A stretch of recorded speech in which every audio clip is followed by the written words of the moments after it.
Nuevos datos que queremos comentar hoy por aquí del caso de Mario Biondo, una noticia que había salido en un periódico italiano y también varios programas de radio donde comentaban un poco todo el tema de Raquel Sánchez Silva, el por qué había actuado de la manera que actuó, si tiene algo o no que ver con los hechos acontecidos en ese 30 de mayo por la muerte de Mario Biondo y obviamente todos los puntos extraños de la escena de los hechos, ¿no? Ayer hablábamos de una de las alfombras que estaba enrollada justo a los pies de Mario Biondo, el cuerpo, y esa entrevista que hicimos con Óscar Tarruella hace ya un tiempo. En esta noticia en Italia, en un periódico llamado El Corriere della Sera, Santina Biondo da una información, creo que es el año 2022, que creo que nunca había dicho un titular así, y era que su hijo sabía demasiado, que España es todo mentiras en torno al caso de Mario, que básicamente el ordenador formateado, esa autopsia no realizada y después de tantos años, creo que había pasado ya una década de la muerte de su hijo, pues lo que ella pensaba es que se había revelado su hijo contra alguien poderoso. Esto, si no me equivoco, creo que fue en Palermo, o sea, después de que el juez Nicola Aiello en Palermo pues dijese que había indicios suficientes como para creer que Mario había sido asesinado. Dice que obtuvo una primera respuesta, que fue necesario que un juez de instrucción le devolviese la dignidad a su hijo y que esta persona falló en contra de los fiscales, de a pesar de todas las dudas e irregularidades seguían repitiendo hasta el final que Mario se había autoeliminado. Llegaron incluso a decir que su hijo era adicto a la coke, que había muerto jugando a un juego erótico y que eso era lo que le parecía a ella inaceptable. Que básicamente lo que le tenían que decir a esta madre era que no podía encontrar a sus asesinos por el tiempo que había transcurrido, pero que tenían que decir la verdad, que su hijo había sido asesinado. Le preguntan entonces si el juez instructor, al archivar el caso, a pesar de referirse explícitamente por primera vez al crimen, escribía que tras más de 10 años resultaba difícil identificar a los responsables. Y esto es lo que decía Santina, que a pesar del paso del tiempo, que todo esto lo complicaba muchísimo y que si la investigación se hubiese llevado a cabo con seriedad desde el principio, si las autoridades españolas hubieran cumplido con su deber, que ya tendrían una respuesta. Ella dice que se pasaron por alto muchos aspectos, que empezaron por una autopsia que nunca se realizó. Los médicos posteriormente exhumaron el cuerpo de Mario a petición de los magistrados de Palermo y encontraron el cráneo y varios órganos intactos, señales de que nadie había llevado a cabo una investigación seria. Y evidentemente esto no lo dice la familia, sino que lo dicen los asesores de la Fiscalía italiana. O sea, se pregunta Santina, ¿y es normal que solo consiguiéramos fotos de la escena del crimen años después? ¿O que se descubriera demasiado tarde que el ordenador de Mario había sido formateado? ¿Que se habían borrado 966 gigabytes? Y luego dice, la periodista española Raquel Sánchez Silva, al ser interrogada por los magistrados, negó inicialmente que alguien hubiera tocado el PC tras la muerte de su marido, para luego decir que su primo, el ingeniero informático, lo había manipulado. Así que esto es algo bastante extraño y que aquí hay datos antiguos que son irrecuperables. Y vamos ahora con la pregunta clave de esta entrevista y es el por qué cree Santina que mataron a Mario y quién tendría interés en su muerte. Ella dice, creo que mi hijo había descubierto cosas que alguien muy poderoso quería mantener en secreto y por eso la investigación se llevó a cabo de forma deficiente y se cerró tan rápido. Hubo malicia, no negligencia. Fue un encubrimiento. Y le dicen, ¿pero quién asesinó a tu hijo, Santina? Y dice, yo no lo sé, pero sé que la empleada doméstica encontró a Mario muerto en casa y que el apartamento tenía doble cerradura por dentro, así que el asesino tenía llaves. Conozco las numerosas inconsistencias en la escena del crimen, de la cual, sin embargo, solo tenemos 9 fotos, 2 en particular, en la estantería, de que vemos que en la estantería había 2 plumas que permanecieron en su sitio a pesar de que los peritos afirmaban que los espasmos por la estrangulación habían provocado una sacudida similar a un terremoto y nadie había podido explicar los hematomas en la frente de su hijo. Y obviamente ella dice que no se va a rendir, que ha seguido adelante sola, con la ayuda de sus abogados y de su familia, buscando justicia para Mario Biondo. Esta era la parte de esta entrevista donde evidentemente aquí dice que sabía demasiado, que su hijo Mario Biondo se había rebelado contra alguien poderoso y esto es lo que le hace perder la vida.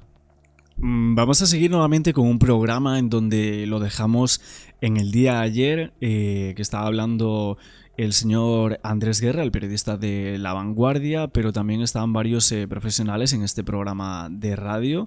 Vamos a estar escuchándolo un poco, pero hay una persona que es el doctor Carlos Cuadrado, que siempre tiene en mente una idea muy diferente a la cual podemos tener nosotros del caso de Mario Biondo. Me parece totalmente respetable, pero también tiene una idea muy concisa sobre lo que piensa de Raquel Sánchez Silva y evidentemente cómo fue su actitud después de la muerte de Mario Biondo, que bueno, es una parte también importante que se analizó, ¿no? Posteriormente en ese documental de Netflix. Condicionamiento de los últimos años de su vida. ¿Por qué? Pues porque desde que ella, en esa misma entrevista lo dice públicamente, acude a una clínica de reproducción asistida con 37 años y el médico le dice: Raquel, tienes los óvulos contados, parece que tiene una carrera contra el tiempo para poder ser madre, porque ella lo vive como una necesidad imperiosa. En el desarrollo de los acontecimientos que vamos a describir después, creo que puede tener una importancia estratégica, ¿de acuerdo? Pero para contextualizar esto, yo quiero que tengamos en la mente que ella se casa con Mario Biondo, que fallece por supuesto suicidio el 30 de mayo del 2013, y en ese momento están en un proceso de reproducción asistida. Uh-huh. Están intentando ser padres en ese momento. Al parecer, por comentarios que hace la familia y comentarios que trascienden también en medios de comunicación españoles, Mario sufre de oligospermia, es decir, una mala calidad espermática, y por lo tanto parece que tiene problemas para hacer madre a Raquel. Quiero que os quedéis con las fechas, por favor, ¿vale? Voy a ir rápido, pero para que vosotros luego posicionéis cómo se solapan esas fechas. El 30 de mayo de 2013 aparece muerto Mario Biondo en la calle Magdalena, en el piso que compartían. Bueno, parece también que Raquel Sánchez Silva supuestamente también tendría ella problemas para tener hijos, ¿no? O sea, porque luego vuelve a insistir con el tema de la fecundación in vitro y todo eso. No lo digo por desprestigiarla o algo así, simplemente como para decir, no sé, Mario Biondo sufría de esa enfermedad que luego ella creo que dice ante la Fiscalía Italiana y todo eso. Y de hecho, el otro día, cuando sacamos por aquí el vídeo que mostramos las imágenes esas de no sé qué día era como 15 días antes de la muerte de Mario Biondo, que habían ido a la clínica Ruber, la cual ella usa varios años después para tener a sus 2 hijos con alguien que no es Mario Biondo, evidentemente, con su actual marido. Pero la gente me empezó a comentar en ese vídeo que yo estaba como diciendo algo que no era cierto y demás. Lo único que yo dije en ese vídeo que hicimos hace unos días atrás, me empezasteis muchos a decir como que yo estaba argumentando que o sea, Mario Biondo sí que habría tenido los hijos después o algo así. Yo lo único que dije es, ellos van a esta clínica, me parece una curiosidad tremenda el tema de la pasmina, que justo ese día vaya con esa pasmina, que luego se le encuentra en su casa a Mario Biondo fallecido. Y luego, que básicamente, que Netflix cuando sacó el documental, lo primero que hizo es Mario Biondo se autoelimina porque no podía tener hijos. O sea, este era el gran problema que había dentro de la pareja y él no pudo soportar el que no pudiese tener hijos con el amor de su vida, con Raquel Sánchez Silva, y es por eso que termina así, ¿no? Básicamente era un poco eso, la situación que yo quería comentar, no entrando en ningún otro detalle, ni conspiración, ni nada, simplemente ciertas fechas, casualidades, y que el 5 de junio, pues Mario Biondo, y que el 5 de junio, pues iban a dar ese paso e iban a intentar ser padres con esa fecundación in vitro. El 27 de junio de 2013, es decir, 3 días menos de un mes reaparece Raquel trabajando en televisión en una entrevista que la hace el programa de Ana Rosa para promocionar su próximo programa. Y entonces ella, antes de que Ana Rosa le haga ninguna pregunta, le dice: Ana Rosa, quiero agradecer a todo tu equipo y a todas las personas maravillosas que se han puesto conmigo en contacto en estos días a través de mi Sony Xperia X. Es decir, lo que hace, sin una lágrima, estamos hablando de un mes menos del fallecimiento de su esposo, es pues hacer esa publicidad de ese móvil en concreto. Claro, genera muchísima polémica en medios de comunicación, luego lo hablaremos. La propia Ana Rosa, ¿eh? Y la propia Ana Rosa se queda, sí, se queda circunspecta. El 15 de enero del 2014, menos de un año del fallecimiento de Mario, menos de entre 6 y 7 meses, Raquel es fotografiada en la revista Lecturas, que publica las fotos, trasladando pertenencias personales a la casa de su ya novio, Matías Dumont, productor audiovisual argentino. Claro, en menos de 6 meses la ha dado tiempo a conocer a otra persona y relacionarse lo suficientemente en profundidad como para plantearse convivir con él. En enero del 2015, es decir, en un año de irse a vivir con el nuevo novio, hace público que ya está en un embarazo múltiple logrado por reproducción asistida. Aquí hago un inciso, ¿no? Y tengo que decir que para que el proceso de reproducción asistida se dé de manera completa, tiene que haber por lo menos 2 meses antes de que se confirme el embarazo. A ver, y evidentemente todo esto lo tenemos que estar analizando porque básicamente la hipótesis principal que tenía el entorno es este chico tiene problemas para tener hijos y entonces eso le supone una depresión brutal que hace que luego termine en justo la muerte, ¿no? Pero luego, por lo que vemos, estaba el 5 de junio puesta esa fecha para esa fecundación asistida, ¿no? Que están comentando que luego hace con el nuevo marido. Entonces, esto lo tenemos que analizar porque, a ver, evidentemente aquí en España esto se termina como una autoeliminación, pero en Italia y varios peritos y también en España otros peritos y criminalistas pues han analizado el caso y han dicho que es un asesinato o como poco un homicidio. Entonces, claro que tenemos que analizar todas estas consideraciones que pueden llevar a una persona o no a autoeliminarse o que sea algo más. Y luego 9 meses de embarazo, evidentemente. 2 meses de pruebas de para hormonarse, etcétera, eso ¿verdad? es, como mínimo 2 meses. Entonces, claro, ya si ella publica en enero de 2015 que ya está en un embarazo múltiple, hay que entender que, lleva un tiempo por lo menos procurándolo. 3 o 4 meses antes. Bueno, pues se enamora muy rápido y tiene muy clara la idea de o bien aprovechar el tratamiento hormonal que ya estaba haciendo con Mario, o bien recuperarlo rápidamente, por lo que luego se puede deducir de leer su libro Tengo los óvulos contados, que no quiere perder los plazos que ella se ha planteado.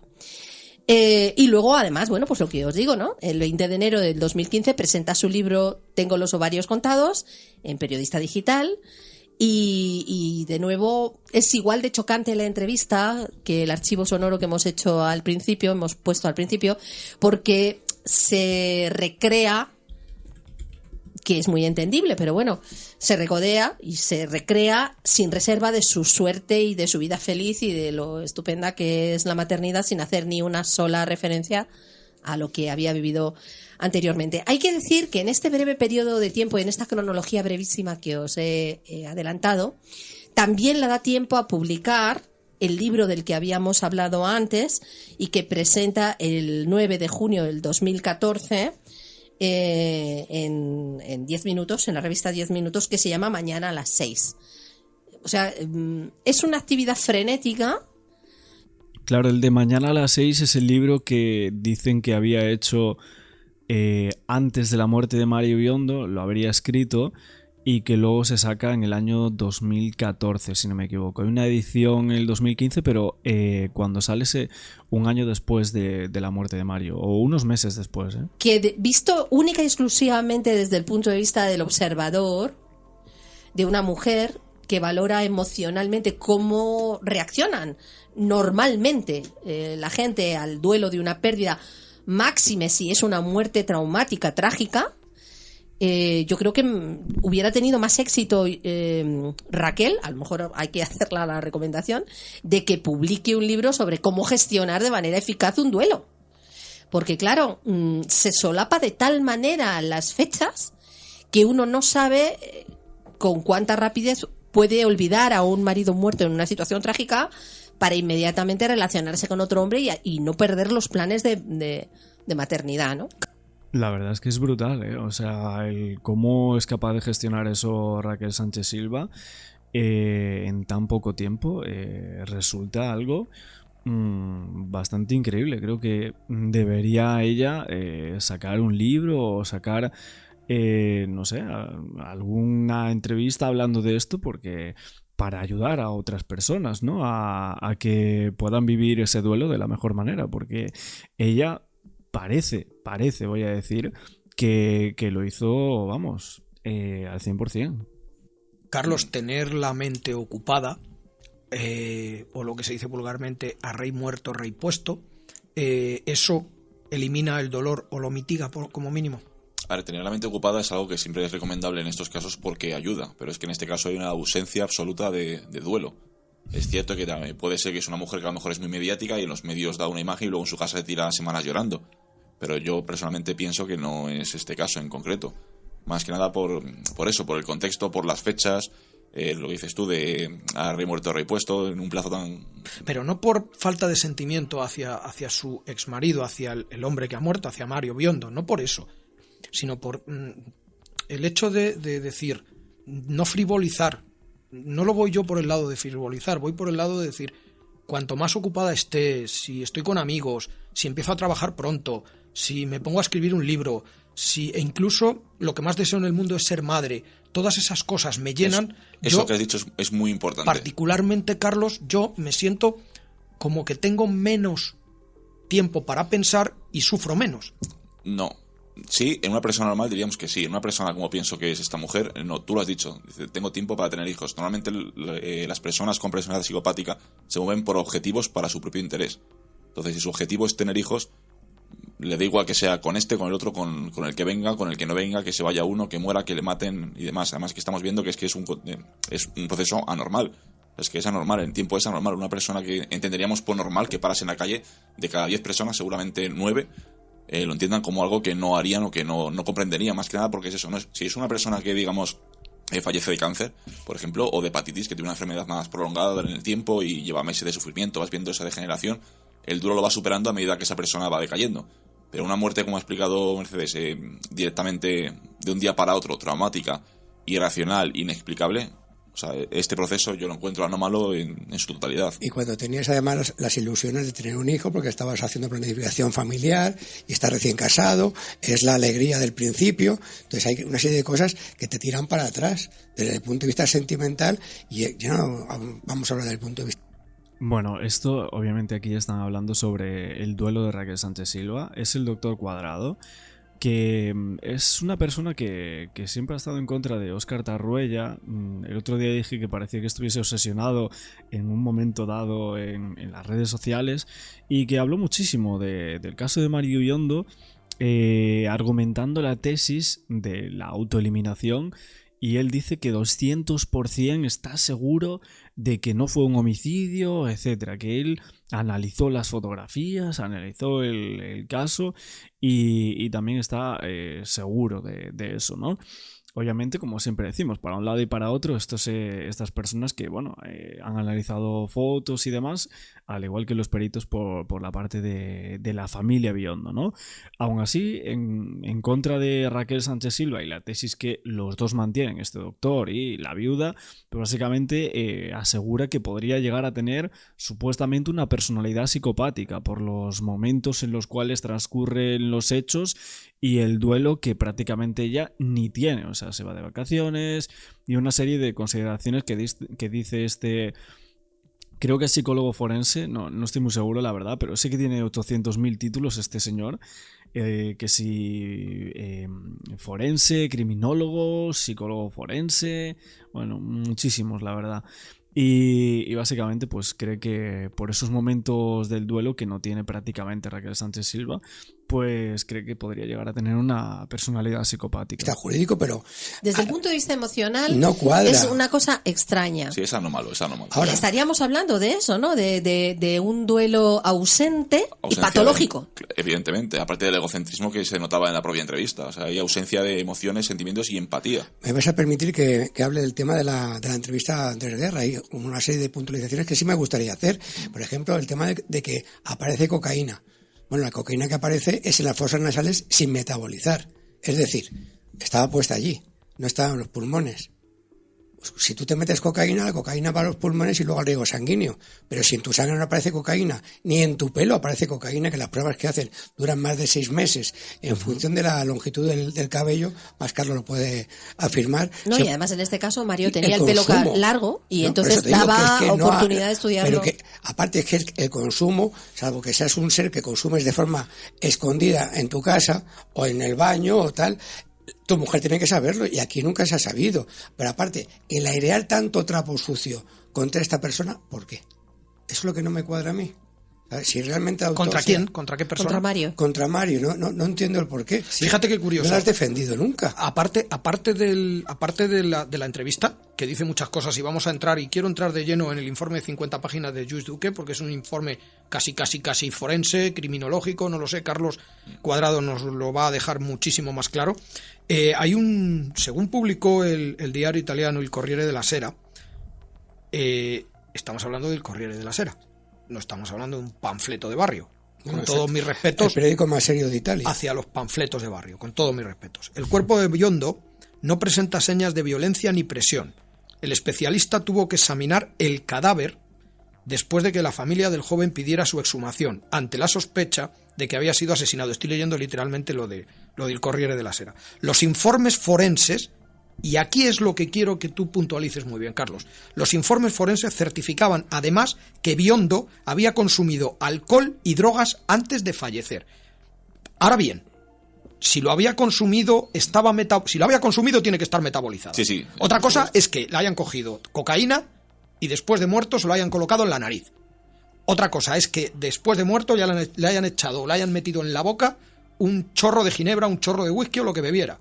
¿Vale? Pero, según el Corriere della Sera, había consumido alcohol y drogas antes de fallecer. Sin embargo, por otro lado, Quique nos está diciendo, y nos dice Andrés Guerra en la entrevista, de que no estaba metabolizada, con lo cual no hay consumo. Es posible que se la hayan colocado. Pero es por morte, en teoría, ¿no? Para que dé positivo en un control de toxicología, que ya que más aquí se hizo en el Instituto de Toxicología, tiene que haber sido consumida. Es decir, porque si no es como decirla que la llevaba en una bolsa en un bolsillo, sería lo mismo. ¿Pero por qué hay entonces tantas opiniones? No. Tantas autopsias contradictorias, tantos informes contradictorios. Las autopsias oficiales dicen todas lo mismo. Ahora, las extraoficiales, las de parte, las de pseudoprofesionales, como yo les llamo, con todo sin ningún tipo de respeto hacia ellos, porque me parecen muy oportunistas para estos casos, pueden decir lo que quieran, pero realmente no es así. El examen macroscópico de aquí en España no se... A ver, eso de pseudoprofesionales depende de si digan una opinión que a ti te gusta, son buenos. Si dicen una opinión que a ti no te gusta, son malos. Es como el caso de Daniel Sancho. Carmen Balfagón pues ha estado en otros muchísimos casos y seguramente a la gente le gustaba muchísimo Carmen Balfagón por lo que había dicho en el caso de Aguilar Campo o en otros casos, pero claro, como llega el caso de Daniel Sancho, pues ya no me gusta su opinión ni su trabajo, ¿no? Pues con Lluís Duque pues seguramente igual pase lo mismo. Con el caso de ¿cuál era? En el de Elena Giovanni, pues en ese caso me encanta Lluís Duque y su opinión, pero en el caso de Mario Biondo, como no estoy de acuerdo con sus informes, pues entonces lo desprestigiamos y decimos que es un pseudo profesional, ¿no? Coge que hubiera cocaína en las fosas nasales, como se dice luego en diferentes medios o dicen pero ¿cómo va a haber en el informe forense y cómo va a haber un aspecto donde diga que consumía o dejaba de consumir si la autopsia fue una auténtica chapuza? No, la autopsia está bien hecha. La autopsia está bien hecha, eso no hay ninguna duda. ¿Tú crees que la autopsia que hecha en España después de morir Biondo hecha por José María Abenza Rojo, ¿tú crees que esa autopsia está bien hecha? Está bien hecha. Rotundamente, vamos, seguro. Y te puedo explicar por qué. Imagínate que ahora mismo tenemos otro caso, imagínate, somos todos forenses aquí, nos llaman porque ha habido una persona que se ha tirado a la vía del tren y le ha amputado las 2 piernas, ¿vale? Llegamos allí, esa persona evidentemente ha fallecido, por desangramiento, por lo que sea. En la autopsia que se le quiere hacer, porque se pueda sospechar cualquier otro tipo de cosas, ni se le va a mirar el estómago, ni se les va a abrir el cráneo, seguramente no se haga una autopsia completa.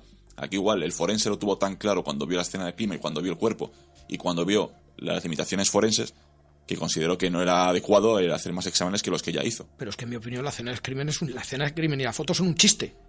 No, son un chiste. No. Tiene una explicación científica, lógica y racional para explicar lo que pasó en la situación que pasó con las fotos como están puestas. Pero espera, antes de empezar con las fotos y de empezar con el famoso informe y de empezar con lo que para mí es una autopsia a Mario Biondo en España auténticamente chapucera, antes de eso, déjame cerrar lo que ha abierto Quique de la droga.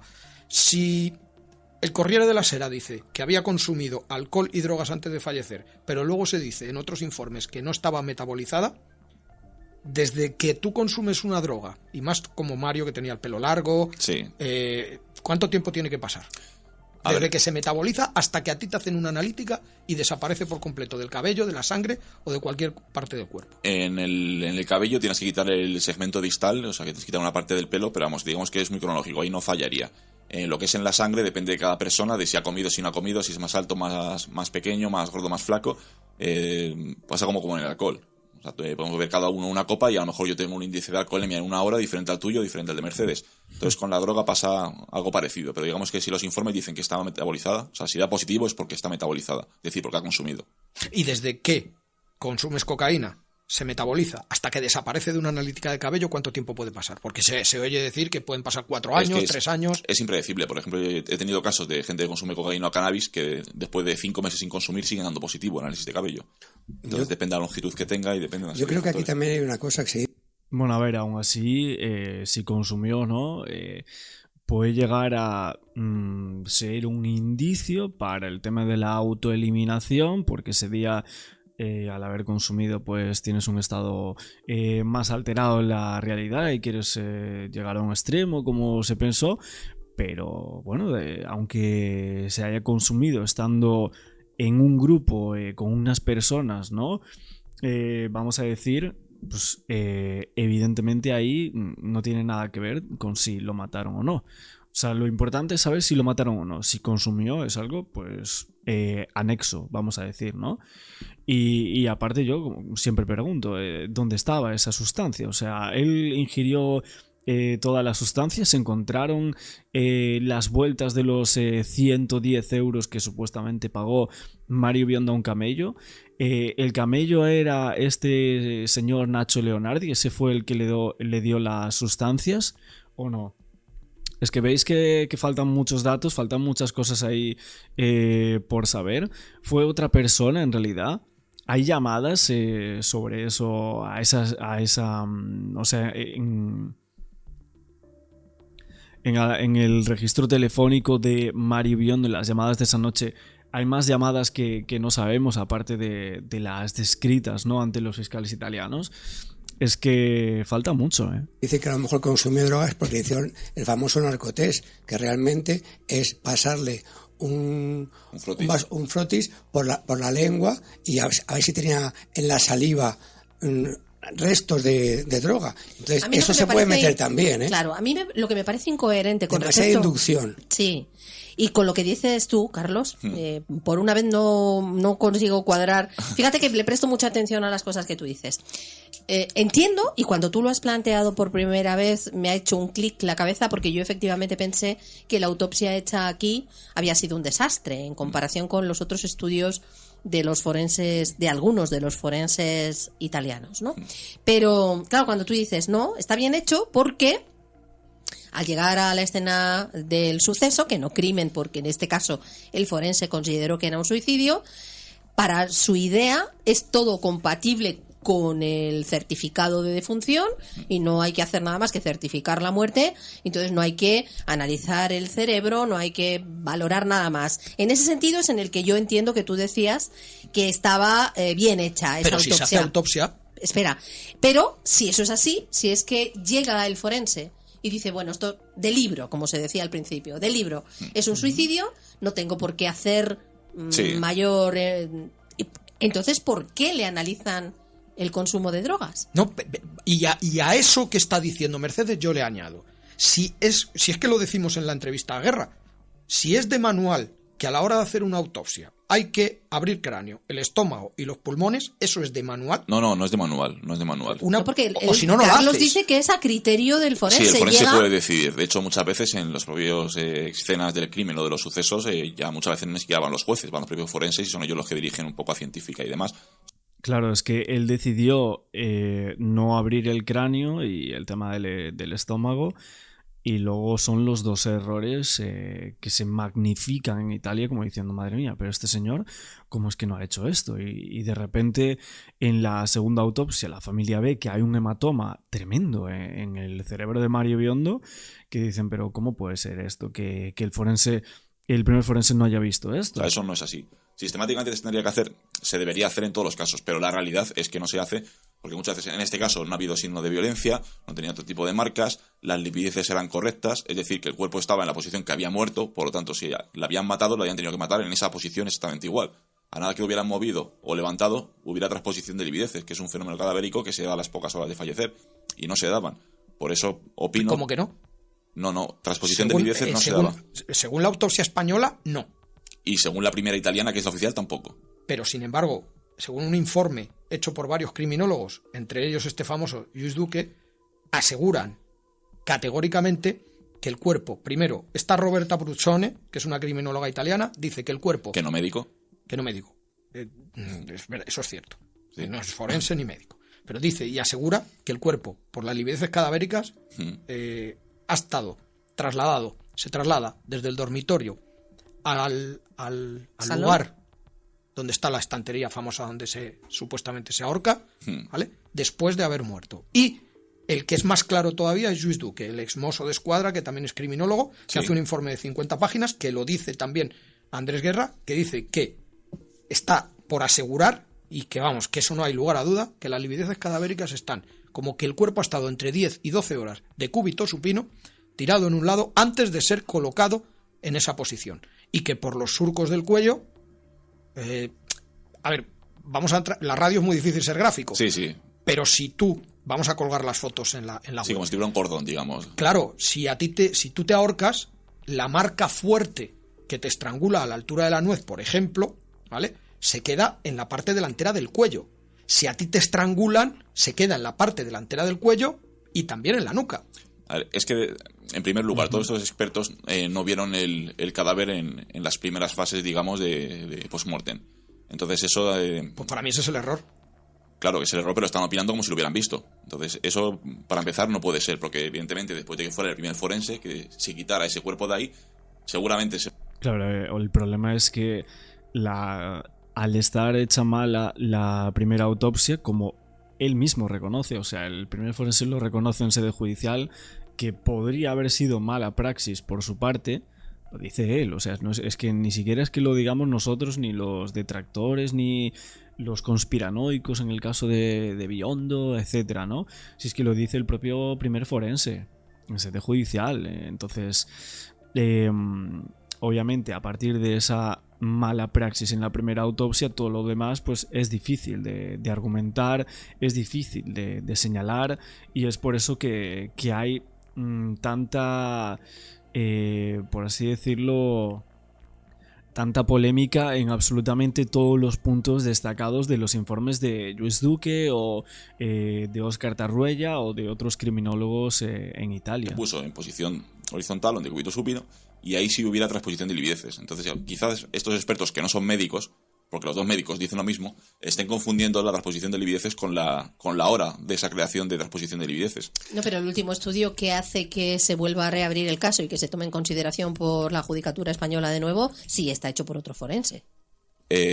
Sí, pero no de estos dos primeros. Ah, bueno. Claro, pero el cuerpo ya ha sido movido y removido. Entonces ya las livideces se pueden ver cuando el cuerpo está sin mover. Una vez que por ya otro movido lado, y removido, no al tiene... hilo de un comentario que has hecho tú, Carlos, cuando se comenta que por lo menos estuvo en otra posición 12 horas antes, ahí habría otro punto extraño, porque si fuera así, si él llevaba 12 horas muerto antes de que finalmente fuera hallado por la empleada de hogar colgado en su estantería, Raquel Sánchez Silva estaba en Madrid.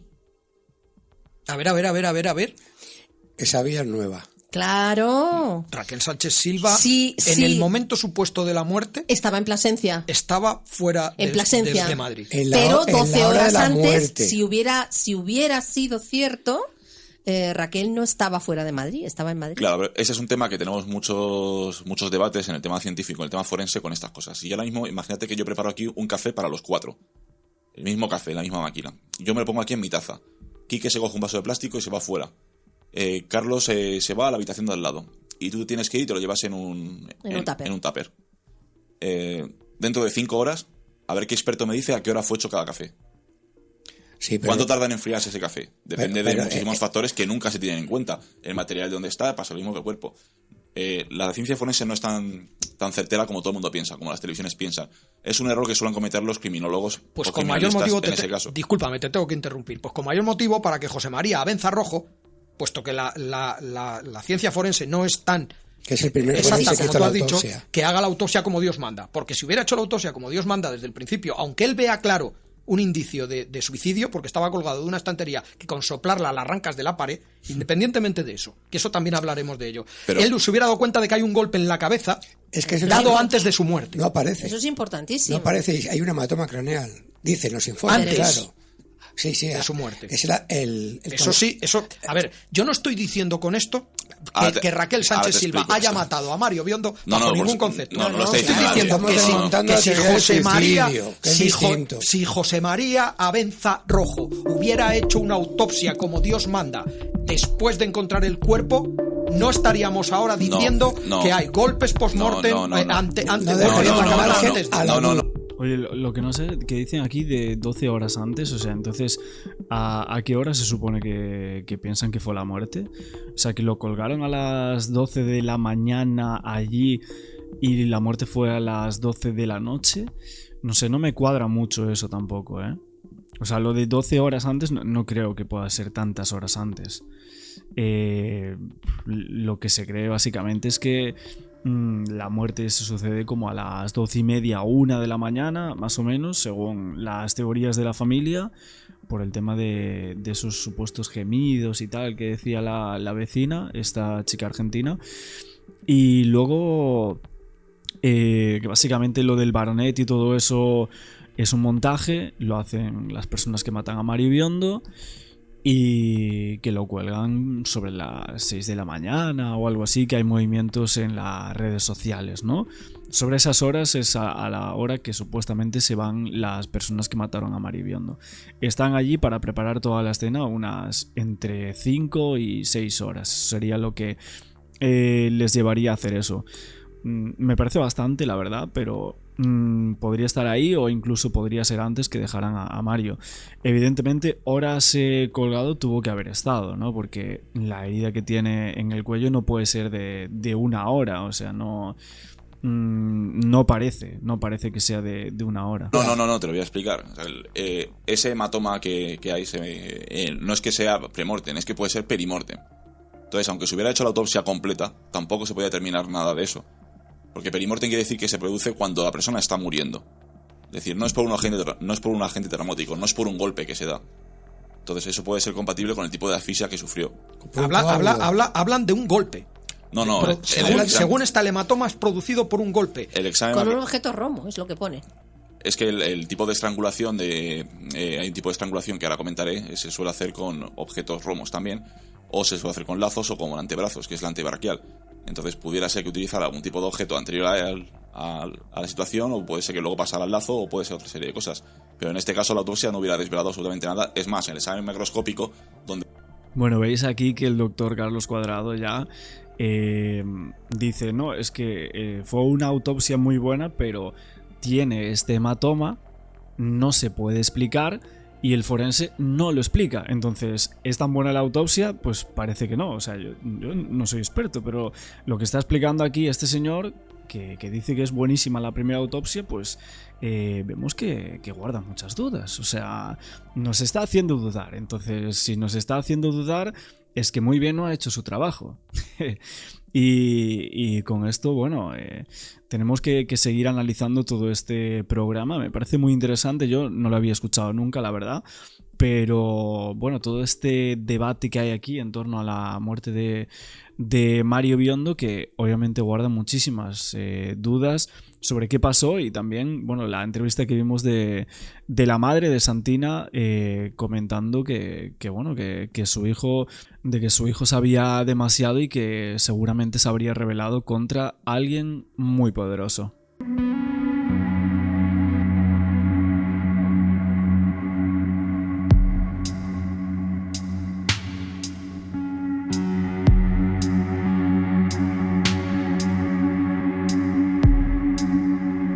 Della morte e non ultimo sulle cause che l'hanno determinata. Si conclude con queste parole secche, lapidarie, definitive, la relazione medico-legale stilata dal professor Livio Milone, consulente di parte della famiglia. El caso de Mario Biondo mantiene dos bandos bien diferenciados, y eso también tras la emisión en Netflix del documental Las últimas horas de Mario Biondo. Mientras la familia del que fue marido de Raquel Sánchez Silva, fallecido el 30 de mayo de 2013, creen que fue un homicidio, la justicia española y diversos criminólogos y forenses sostienen también que se trató de un suicidio. El documental de Las últimas horas de Mario, que se estrenaba en Netflix este pasado 3 de agosto, en medio de ese revuelo causado por su producción y también por la emisión, y que sigue causando mucha polémica aún a día de hoy, y es que esos 3 capítulos fueron producidos por Manguera Films, una productora que cambió varias veces de nombre y cuyos propietarios eran Luis Velo y por supuesto Guillermo Gómez Sancha, que hizo de hilo conductor en esta serie, que también era el último manager de Raquel Sánchez Silva, la mujer de Mario Biondo, en el momento de la muerte del cámara italiano. Y es que este suceso que acabó con la vida de Biondo tuvo lugar el 30 de mayo del 2013, como os decía, y ahora, más de 10 años después, sigue tratándose de un caso bastante polémico, con diferentes documentales, y en este caso vamos a ver un documental de La Iene. Parece que es un documental que han hecho de La Iene, por aquí un programa de televisión de Mediaset en Italia, que van a comentar lo que es esa docuserie de Netflix, y van a intentar contradecir ciertas partes y ver ciertos puntos en los que no encaja el relato que hace Netflix. Como os decía, la familia está convencida de que fue un crimen, y el perito judicial y también ex agente de Mossos d'Esquadra, Óscar Tarruella, uno de los mayores investigadores en lo que es este caso, coincide también en que en el caso hubo supuestas ocultaciones. E incluso hace unos meses decía Óscar Tarruella en Netflix que lamentablemente él se había visto en la obligación de denunciar a Netflix.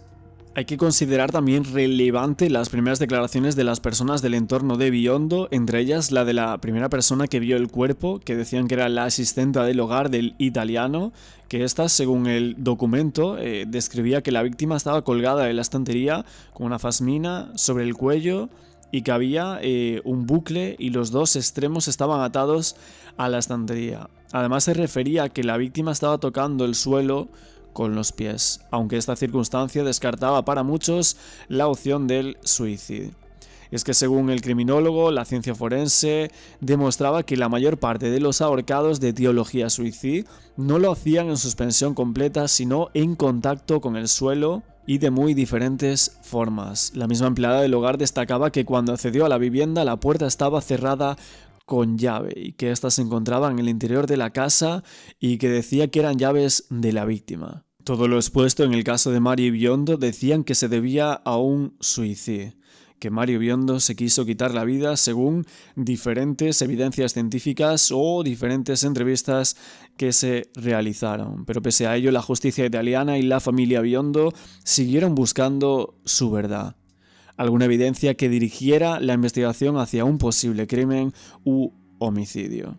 Pero no obstante, hasta la fecha, nadie ha podido demostrar que eso fuese así. Y 10 años después, tras un documental de Netflix y diferentes autopsias e investigaciones realizadas, hay dos bandos bien diferenciados en este caso de lo que pudo suceder aquel 30 de mayo de 2013 a Mario Biondo.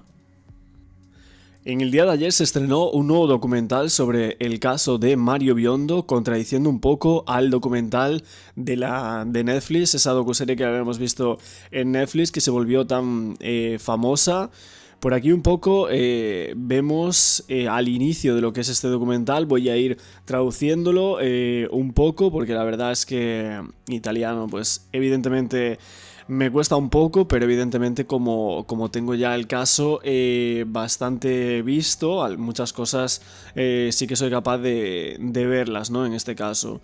Bueno, al inicio cuenta un poquito lo que es Mario Biondo. La storia di Mario Biondo, un nostro collega palermitano, camera.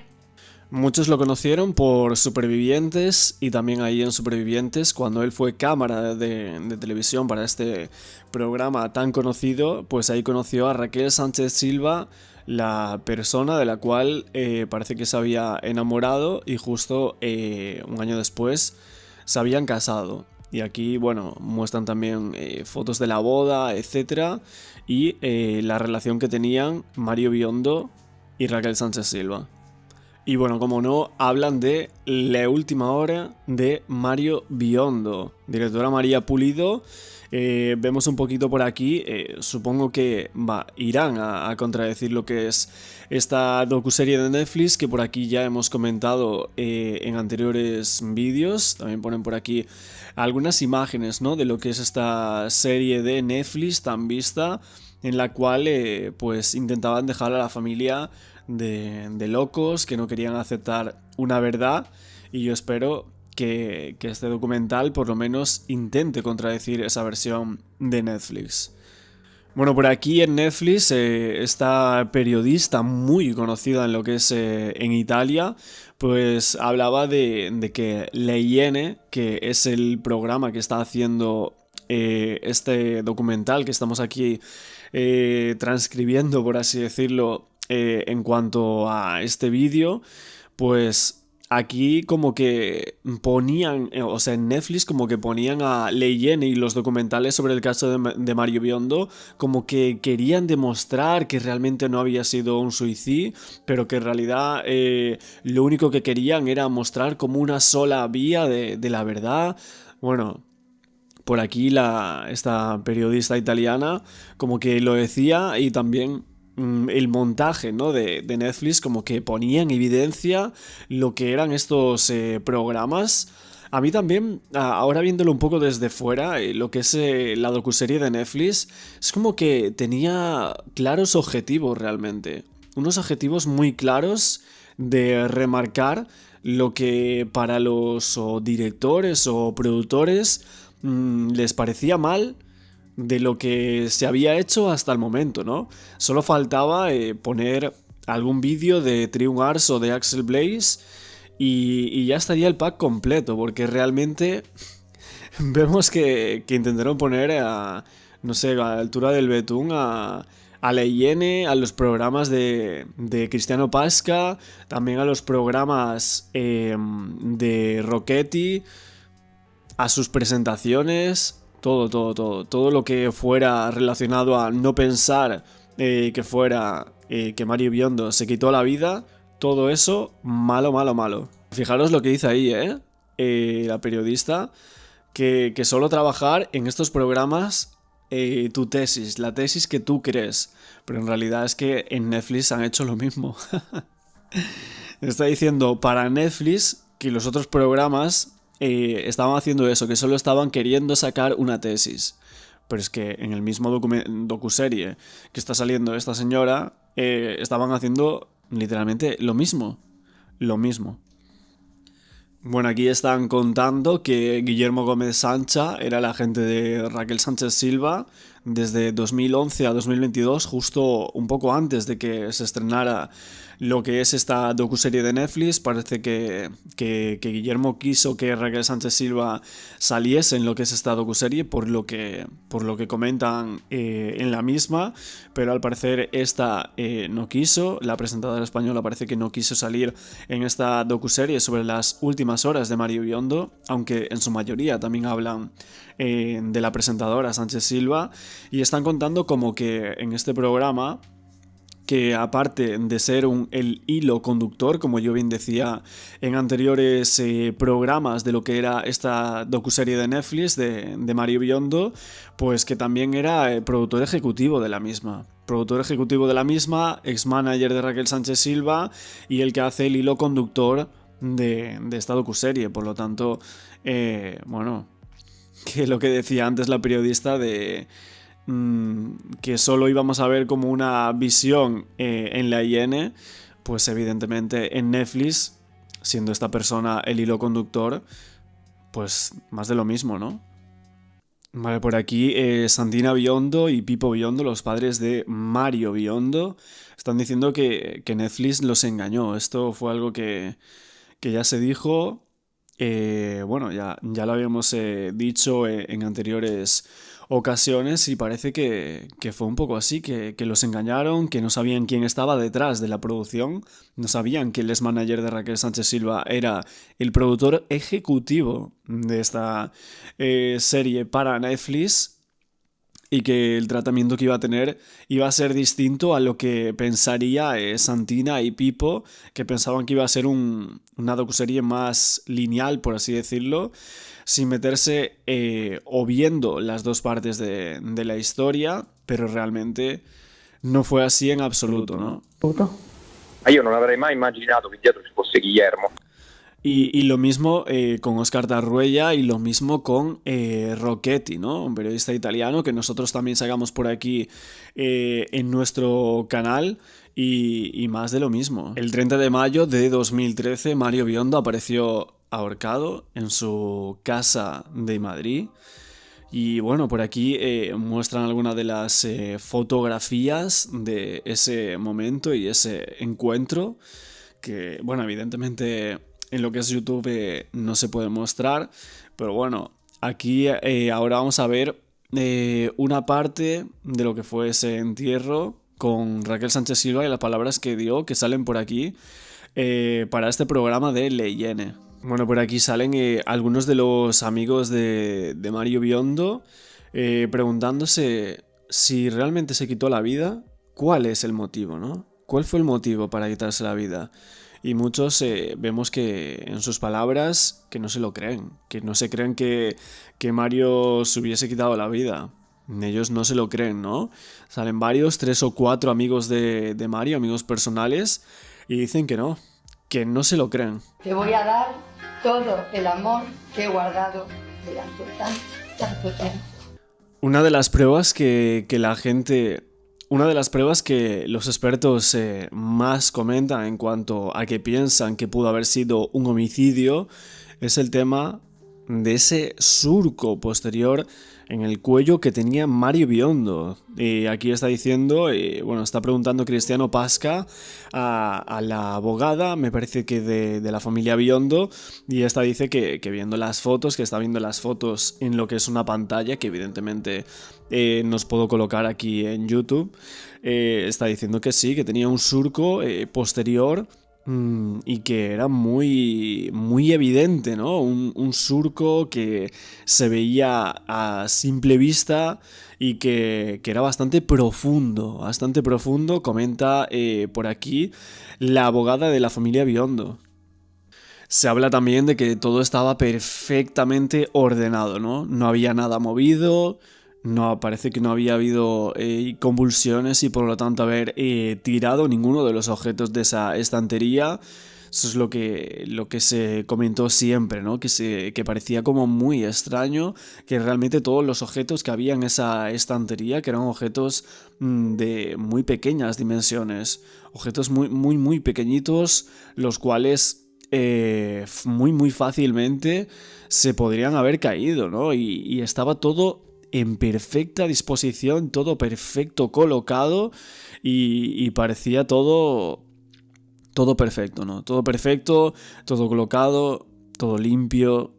Bueno, lo que dice por aquí es el experto, está comentando que parece que lo hayan puesto en esa posición, ¿no? Que parece que esté colocado en la posición en la cual se encontró Mario Biondo. Bueno, por aquí ponen en evidencia lo que es esa primera autopsia del médico español, Abenza Rojo, forense español, el cual por aquí veíamos que colocaba en ese primer informe de autopsia que el estómago estaba vacío, cuando en la siguiente autopsia, en la segunda, que fue por un forense italiano bastante reconocido, del cual supongo que hablaremos también en lo que es este documental de la IN, pues en este decía que el estómago estaba vacío, ¿no? En el de Abenza Rojo, el español, pero después en el del forense italiano decía que no, que había restos cárnicos y esto fue uno de los muchos fallos que supuestamente parece que tuvo esa primera autopsia. Esto dicho por diferentes expertos e incluso contradicho por el mismo forense italiano que hizo la segunda autopsia. In realtà ci sono dei residui carnei. E cosa ha cancellato il cugino di Raquel dal computer? Parece que aquí están grabando al primo de Raquel Sánchez Silva en este programa. No sé de cuándo es realmente estas grabaciones, pero bueno, estamos viendo que lo han grabado aquí en lo que es este documental y le están preguntando el por qué accedió a los datos de Mario Biondo y a ese ordenador, ¿no? Accedió a ese ordenador de Mario Biondo mediante una extensión, ¿no? Por así decirlo, con control remoto, se había dicho, e incluso tuvo que declarar ante los jueces en Italia, ¿no? Por este motivo, por haberse metido al ordenador de Mario. Y también se decía que de ese ordenador supuestamente se habían borrado casi 1 terabyte de gigas, ¿no? Es lo que había dicho la familia Biondo, que se había borrado prácticamente 1 tera de fotos y vídeos supuestamente privados, por así decirlo, de Sánchez Silva y de Biondo. Bueno, en Netflix decían o dejaban entrever que Mario Biondo era consumidor habitual, pero aquí parece que hicieron diferentes pruebas, toxicología, y en lo que es el cabello de Mario Biondo, como ya comentaba el criminalista forense Lluís Duque por aquí por nuestro canal, nos decía que se habían hecho esas pruebas y que Mario Biondo había dado que no era consumidor habitual y que aparte daba un 0,1 en diferentes sustancias, ¿no?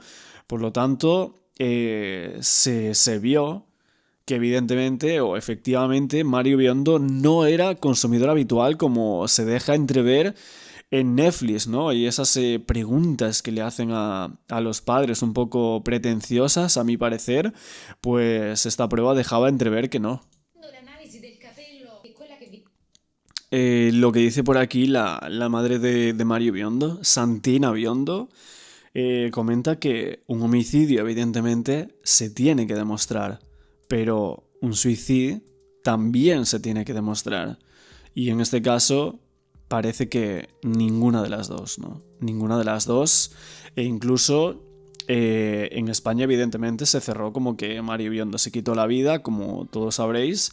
Pero en Italia el juez Nicola Aiello vio que había indicios suficientes para llegar a pensar que había sido un homicidio, ¿no? Pero no tenía suficientes pruebas por el paso del tiempo.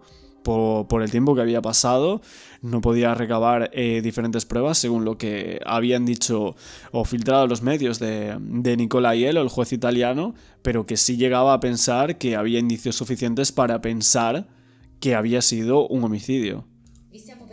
Por aquí están contando diferentes personas como los padres de Mario Biondo, Ercole Rocchetti, el periodista italiano, y también Óscar Tarruella, perito e investigador policial aquí en España, que evidentemente primero dijeron que sí a Netflix porque les habían hablado de hacer esa docuserie, ¿no? Y la forma de tratar cómo iba a ser, etcétera, pero que después se dieron cuenta y quisieron incluso rechazar lo que era salir en esa docuserie, ¿no? Revocar los derechos de imagen, como vimos que salieron diferentes noticias de Óscar Tarruella diciendo que habían demandado a Netflix y pedido una cantidad bastante alta de dinero por no haber visto o no haber actuado y haberlos quitado de lo que era esa serie. En este caso me parece que los padres de Mario Biondo